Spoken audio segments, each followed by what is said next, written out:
Marcada para hoje, a sessão extraordinária na Câmara Municipal do Rio é para discutir as denúncias contra o prefeito Marcelo Crivella do PRB. Edivaldo Dondossla está ao vivo. Tem um grupo de vereadores que já pediu até impeachment do prefeito, né?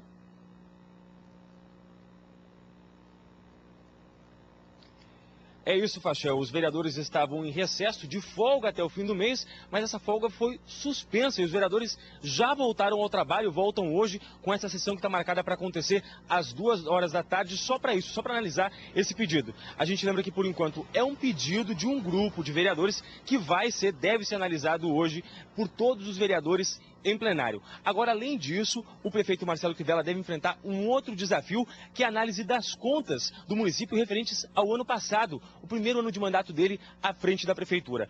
O relator desse processo no Tribunal de Contas do município já identificou um déficit de 1 bilhão e 600 milhões de reais nas contas do município, o que, segundo o relator, pode ser indícios de desrespeito à lei de responsabilidade fiscal. Agora, tem uma outra polêmica. Ontem, por exemplo, o clima esquentou em frente à prefeitura. Manifestantes fizeram um protesto cobrando explicações por possíveis irregularidades no SISREG, que é o Sistema de Regulação de Vagas da Saúde do município. É o que você vai ver agora na reportagem da Mônica Sanches. Os manifestantes atenderam ao chamado dos organizadores do protesto e foram tentar falar com a Márcia. Um grupo entrou na prefeitura e chegou até este corredor da Secretaria de Saúde, perguntando pela assessora do prefeito. Teve confusão quando os guardas municipais chegaram. Epa! Não! Ei, que é isso, rapaz? Márcia Nunes, que tem um cargo de confiança na prefeitura, não foi encontrada. Ela ficou famosa depois que foi citada pelo prefeito numa reunião secreta com 200 pastores e pré-candidatos nas próximas eleições. No encontro, Marcelo Crivella ofereceu facilidades para a realização de cirurgias de catarata e quitação de dívidas do IPTU de igrejas. Servidores da saúde participaram do protesto. Um deles fez um desabafo. A gente tem pacientes que estão esperando 1, 2, 3 anos numa fila de cirurgia para o prefeito chegar e dizer que vai conseguir arrumadinho para conseguir furar a fila do SISREG. No dia seguinte que o prefeito fez aquela declaração, eu atendi uma senhora que já estava praticamente cega, esperando atendimento há 3 anos para uma cirurgia de catarata. Quase 193 mil pessoas estavam na fila para consultas e procedimentos há 1 ano, quando o Tribunal de Contas do município fez um levantamento sobre a distribuição das vagas controlada pela prefeitura. O número de pessoas esperando por atendimento na rede municipal quase dobrou em 2 anos. Mas para alguns parece que não foi necessário esperar. Técnicos do Tribunal de Contas encontraram várias diferenças entre as listas de pacientes atendidos pelo SISREG e o número de procedimentos realizados. Só numa clínica na Zona Oeste, por exemplo, mais de 1.000 pessoas podem ter conseguido uma consulta ou uma cirurgia fora do sistema oficial de distribuição de vagas. A irregularidade foi descoberta na Policlínica Guilherme da Silveira, em Bangu. O SISREG registrou 2.446 agendamentos em junho do ano passado. A própria clínica apresentou um documento listando 4.366 procedimentos ambulatoriais realizados, 34% acima da lista oficial. Os técnicos concluíram que parcela significativa da produção é feita à margem da regulação, prejudicando um controle mais efetivo e fragilizando a transparência do processo. O Tribunal de Contas pede que a Prefeitura do Rio explique por que pacientes não registrados no SISREG estão sendo atendidos. A Prefeitura não comentou o relatório do Tribunal de Contas do município. Esse assunto que o Tribunal de Contas está pedindo explicações da Prefeitura, como você viu, a gente mostra há meses aqui no Bom Dia Rio. Tem muita gente que sofre demais nessa fila. Olha aí, ó, são pessoas como a dona Iraci, a Gleice, o seu João, né, o seu Nério, a dona Maria, a Solange, o seu José, por exemplo, morreu esperando, como a gente já mostrou. Nós convidamos várias vezes representantes da Secretaria de Saúde do município para vir aqui ao estúdio, para conversar com a gente, para conversar com você, para responder as perguntas, como é que funciona o CISREG? Por que as pessoas não conseguem saber em que ponto elas estão na tal da fila? E qual é o critério para atendimento, para a ordem de atendimento nessa fila? Olha, ontem a gente finalmente conseguiu uma entrevista gravada. Eu fui até a secretaria, fui conversar com a subsecretária de regulação, a Cláudia Lunardi. Eu agradeço muito o esforço dela, agradeço muito a boa vontade dela e a gente conseguiu tirar muitas dúvidas. E eu comecei a entrevista com uma pergunta que todo mundo que está nessa fila faz. Como é que a pessoa sabe qual é o lugar dela na fila? Aonde que se consulta isso? Pois é, olha só. O CISREG, ele é um sistema centrado para dentro da unidade. Né? O que é isso? Ele é feito para o relacionamento entre unidades, subentendendo que o paciente ele é muito importante para aquele sistema, correto? Ele tem um número geral. O que é isso? Cada paciente, uma vez cadastrado, eu ou o senhor, qualquer um de nós, para uma consulta, existe um número de solicitação. Hoje é 240. Não, é um número de solicitação que ele transita, só que ele é único. Então, por exemplo, ele vai ser único no sistema ambulatorial. O número de identificação. Ele é atrelado a uma data também. Mas o lugar dele na fila não está ali. Ele não consegue dar o número da solicitação. O lugar estritamente na fila, eu precisaria abrir com tipo de consulta por tipo de consulta e contar assim, o senhor é o 10º, entendeu? Isso está disponível para o cidadão imediatamente? Está disponível num aplicativo. No aplicativo o cidadão sabe em que posição ele está na fila? Não, ele consegue saber se foi solicitado o serviço dele e se ele está pendente, se foi agendado. Agora, a fila, na verdade, que a gente fala, ela não existe na prática, porque a gente não enxerga a fila, né? Ninguém enxerga. Olha só. Quem enxerga a fila? A fila existe, as unidades enxergam a fila. O que eu não Mas tenho... o cidadão não enxerga. Sim, concordo com você. A senhora já imaginou a senhora numa fila, onde a senhora não enxerga quem está na sua frente e quem não está atrás da senhora? Eu entendo perfeitamente. A fila é assim. Eu sei disso. Quer dizer, não dá nem para dizer que é uma fila. Sim, mas assim, eu tenho consciência que é uma fila. Né? Eu tenho consciência que é uma fila, as unidades têm consciência que é uma fila.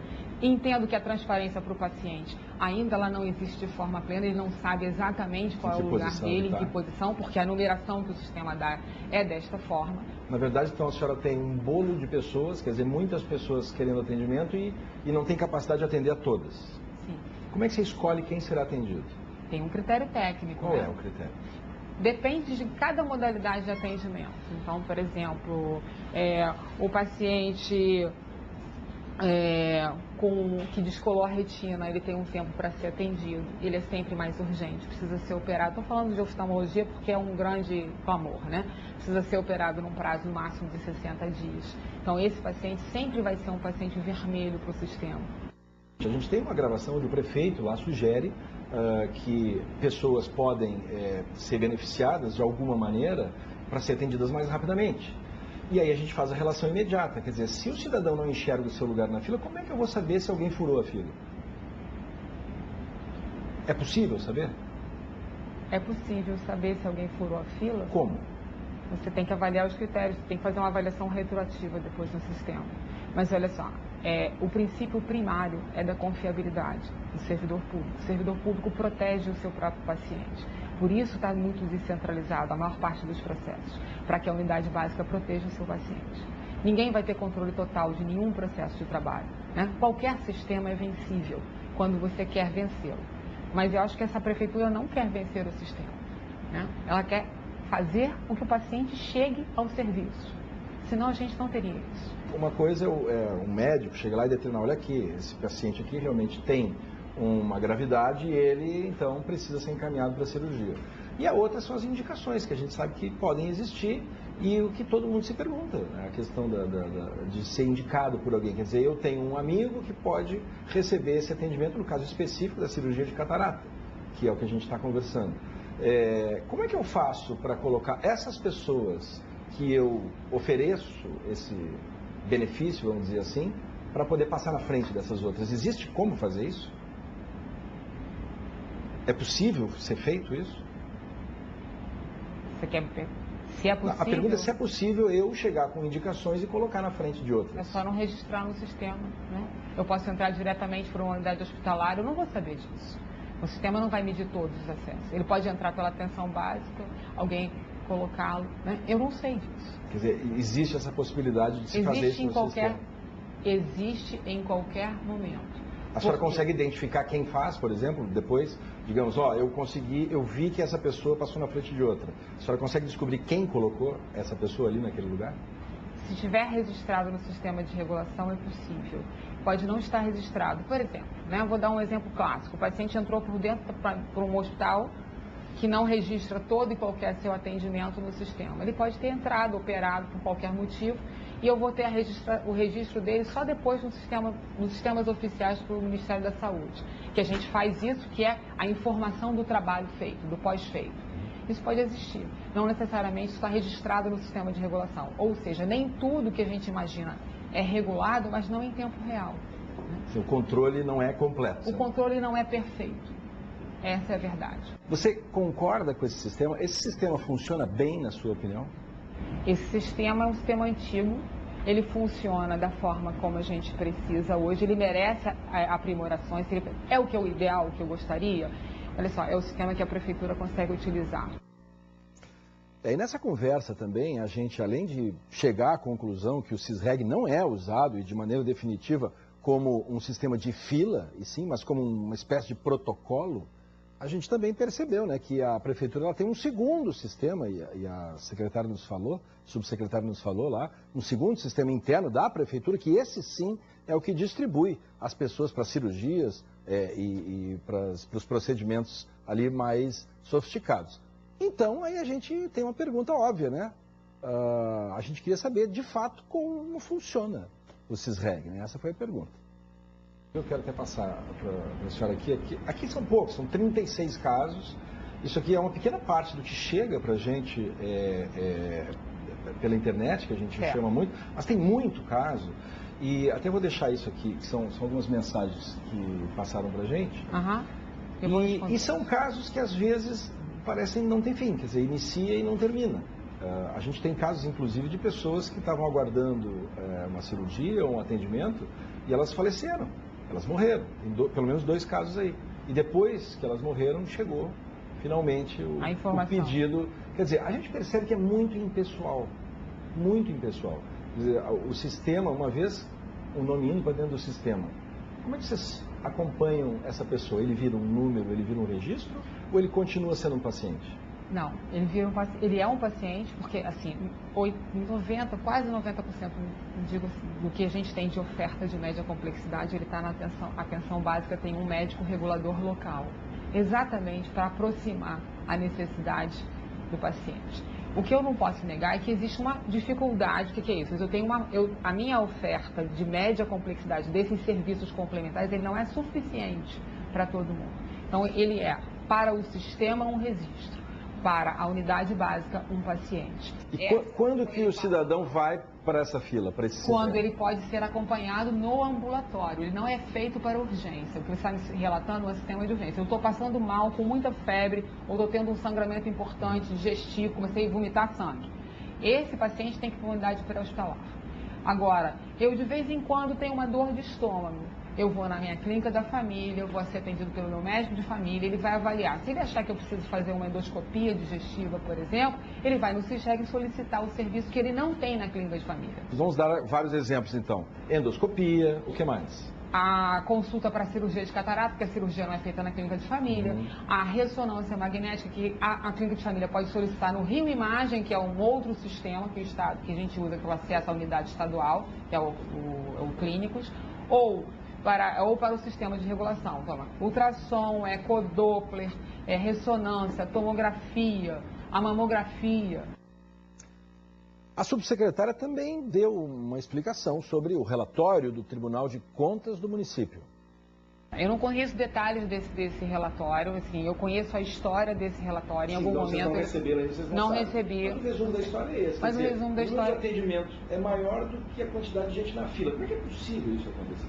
Porque, primeiro, um paciente pode gerar vários atendimentos ali dentro da própria unidade, porque eu gasto primeiro o acesso e não o fluxo de pacientes. É completamente diferente do sistema médico. Segundo, que é uma coisa importante, se eu não estou enganado, eu posso estar falando, ele compara produção, que é aquilo que eu informei no pós-feito, que eu tenho desse mês para apresentar até 3 meses depois ao sistema oficial.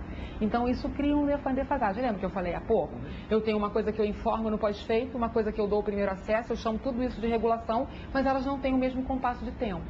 Mesmo comparado num compasso de tempo, existe um fluxo local que não é medido pelo CISREG, porque muito provavelmente ele pode estar sendo medido por um problema de informatização da própria unidade, ou num sistema próprio, que eu não sei se o relatório verificou, ou num sistema manual, e ele não compara tudo que o paciente é feito. Um paciente pode gerar vários atendimentos numa unidade. E aí você já sabe, né? Quem não fura a fila, né? Quem está lá aguardando, né? E tenta o atendimento pelos meios previstos, né? Considerados os corretos, aí sofre e não é pouco. A gente tem um monte de exemplos aqui, a gente já deu vários exemplos e o Guilherme Peixoto está com mais uma paciente. Que aí, né, Guilherme, a fila dessa senhora, vamos dizer assim, porque a gente já viu que a fila na prática não existe. Não há fila, isso é definitivo.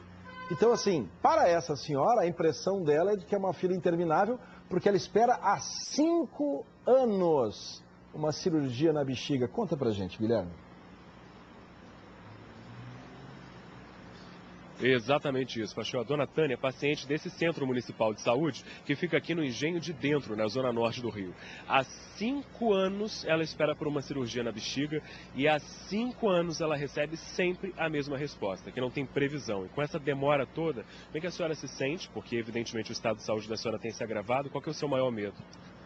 O meu medo é que venha se agravar mais e possa virar até uma doença pior, né? Um câncer, uma coisa assim, porque toda vez que eu venho aqui nunca, né, tem como é que se diz, notícia de nada, nada eles me falam, e com isso eu sinto dores, me sinto desconfortável, me sinto muito mal com isso, porque toda vez que a gente vem, procura saber, nunca tem nada no XREG, ainda não tem nada. E há 5 anos assim, sempre vindo aqui e nunca tem nada. Quando a gente fala em fila do CISREG, o que isso significa para a senhora? Para mim é esperar a morte chegar e estar na fila. É a mesma coisa, eles estão esperando a gente morrer para poder ser chamada. Só pode ser isso, porque depois que inventaram esse XREG, acabou. A filha da dona Tânia, a Sânia, que vem aqui praticamente toda semana buscar informações, e a resposta é sempre a mesma. É sempre a mesma resposta. A gente vem aqui, eles falam que não tem previsão. E eu gostaria de saber o sistema da regulação, até quando a minha mãe vai ficar nessa fila esperando essa cirurgia de bexiga. É uma cirurgia complicada. E ela precisa dessa cirurgia. Pois é, uma situação dramática vivida por dezenas e dezenas de famílias e que a gente está sempre mostrando aqui no Bom Dia, Fachel. Olha, Guilherme, eu acho que depois dessa entrevista e das informações que a gente está passando hoje, vai ser muito difícil para as pessoas começarem a entender que essa fila, você viu a pergunta dela, que essa fila na realidade não existe. Não existe e nunca existiu. Quer dizer, as pessoas estavam acreditando que existia uma fila, não enxergavam, e agora descobrem que ela não existe e que o atendimento é feito de acordo com o que a subsecretária está falando, com critérios médicos, né? O médico vai lá e decide, e isso não é errado, isso é correto. O problema é que não há transparência. As pessoas não enxergam isso acontecendo, e aí abre espaço para que alguém chegue lá e consiga colocar a gente na frente. É sobre isso que a gente está falando, né? É sobre isso. Obrigado, Guilherme. Eu também questionei a subsecretária sobre esses pacientes que esperam há meses, há anos, e que têm a sensação de que estão abandonados e que não têm resposta. Você lembra ontem, né? A gente mostrou o caso da Solange Soares, ela precisa de uma cirurgia de cálculo renal, o repórter Diego Aidar acompanhou a paciente. Olha, ela foi com muita dificuldade até o posto lá para saber se a cirurgia dela estava marcada ou não, se tinha previsão, e chegando lá, a Solange saiu sem resposta. Aí a subsecretária Cláudia Lunardi disse que nesses casos houve erro de atendimento. Se aquela pessoa não está se sentindo bem, né, seja por que motivo for, ela deve ser acolhida na atenção básica e atendida na atenção básica. Então aquele caso que a gente viu ontem, houve um erro ali no atendimento. Local. Porque mandaram ela embora. deveria ser atendida e acolhida, né? Eu entendo isso. Se eu chego numa unidade para saber só o meu nome, olha só, a senhora ainda está na pendência, não foi marcada a sua consulta. E o que está acontecendo? E ela está passando mal, tem que ser atendida. Deveria ser atendida. Olha, não é questão de ser impossível usar o Sisreg para uma fila. Por exemplo, durante a entrevista, a subsecretária lembrou, né, que em Santa Catarina o Sisreg funciona. Você vai lá, entra no site lá e o cidadão sabe em que lugar ele está na fila, quando ele será atendido, ele sabe. Ou seja, dá para fazer. A subsecretária disse isso durante a entrevista e eu quero muito agradecer a entrevista dada, porque é muito esclarecedora, que é possível sim fazer funcionar. Agora, tem que investir. Tem que querer. Do jeito que está hoje, aqui no Rio, não tem fila.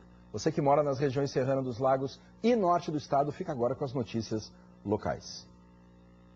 E o Ministério Público entrou na Justiça ontem à noite com uma ação civil pública por improbidade administrativa contra o prefeito Marcelo Crivella. O Ministério Público disse que o prefeito usou espaço público e, de acordo com o MP, extrapolou os limites do razoável ao promover um encontro secreto com pastores e também com líderes religiosos. A ação foi ajuizada ontem à noite. No documento de 45 páginas, o Ministério Público relembra, além da reunião secreta, outros casos de possível improbidade na gestão de Marcelo Crivella. Entre eles, o inquérito civil instaurado em agosto do ano passado, que apurava uma possível violação à liberdade religiosa na Guarda Municipal do Rio.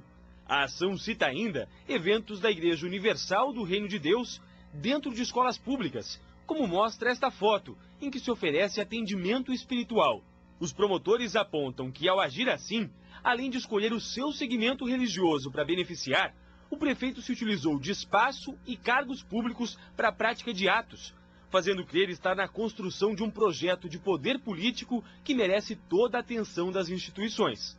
Em outro trecho, o MP disse ainda que Crivella extrapolou os limites do razoável, usando sua estrutura para propagar seu credo e, com isso, aumentar seu capital eleitoral, como ficou evidente, segundo o MP, na presença de pré-candidatos na reunião realizada no dia 4 de julho, no Palácio da Cidade.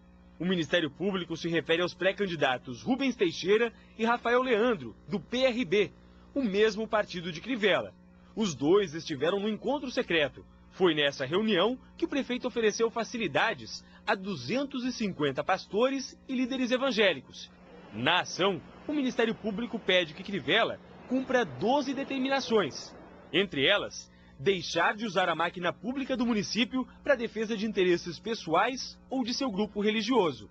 E não pode pedir que servidores concedam privilégios a determinada categoria para acesso ao serviço público de qualquer natureza. O MP também determina que o prefeito pare de atuar em favor de determinada entidade religiosa, notadamente da Igreja Universal do Reino de Deus, que não mantenha qualquer relação de aliança ou dependência com a entidade religiosa, que vise a concessão de privilégios, captação do Estado, dominação de estruturas administrativas e de poder político e imposição de uma religião específica como oficial, que não use espaços públicos para realizar atividades religiosas, e que deixe de conceder privilégios para a utilização de serviços e espaços públicos por pessoas ligadas ao seu grupo religioso, violando o interesse público. A promotoria encaminhou essa ação para a Vara da Fazenda Pública do Rio. No fim do documento, o MP faz um alerta. Caso Crivella deixe de cumprir qualquer um dos itens, os promotores vão entrar na Justiça para pedir que ele seja afastado do cargo. A Prefeitura disse que Marcelo Crivella ainda não foi notificado da ação do Ministério Público Estadual. A Igreja Universal ainda não nos retornou.